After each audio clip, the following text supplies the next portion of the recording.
You know, the rain in the past few days is a reminder May is the month we often see severe weather and flooding here in central Texas. But we are still in a drought, and there are major concerns about running out of water in the future. Many of us, well, we take water for granted. We turn on the tap and boom, it's right there.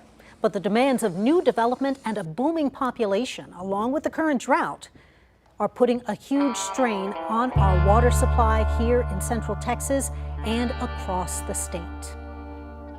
Judy Maggio is back with us to continue her series on KVUE News at 6, Running Dry. And Judy, I know we've seen a pretty good amount of recent rain, but I know the farmers, they are probably still pretty worried. You bet they are. They're constantly worried about the weather, you know, Quita, but water is the lifeblood of Texas farms. These spring showers perk up the crops, but farmers need rain throughout the growing season. They rely on rain to keep their cattle and their crops thriving. We talked with two longtime Central Texas farmers and the state's agricultural commissioner to find out how farmers are coping with our shrinking water supply. The work begins at the crack of dawn on this Williamson County farm, where Texas pride runs as deep as the tradition of making your living off the land.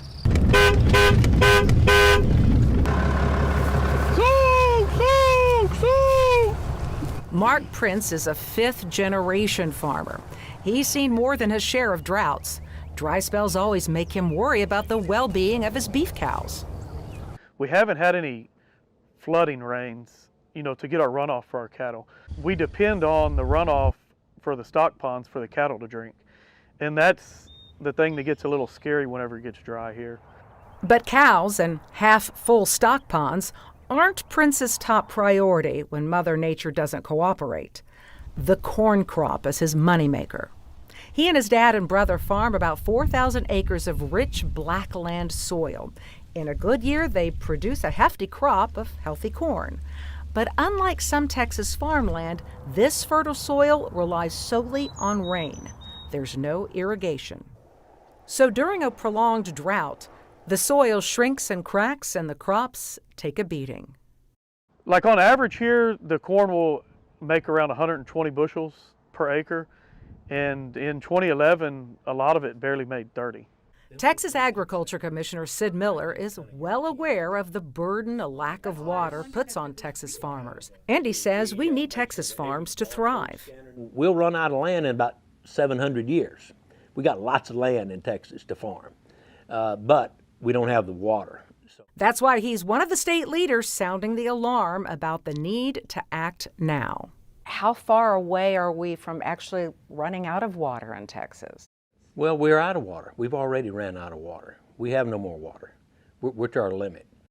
In Texas, we rely on two main sources of water. There's surface water, like our lakes, rivers, and reservoirs, and groundwater, our aquifers and wells. The state owns all of the surface water. Most of that water is running low. Just take a look at Lake Travis. And that surface water is already allocated to all the cities, communities, and businesses that depend on it.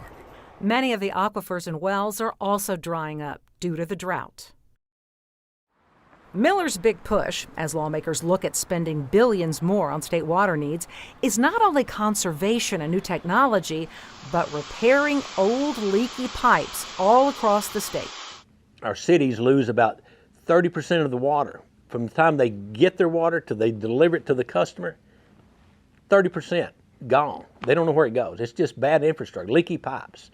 While Texas farmers are grateful water is front and center at the Capitol, repairing leaky pipes won't solve their immediate challenges. Bob Avant is president of the Williamson County Farm Bureau and a lifelong local farmer.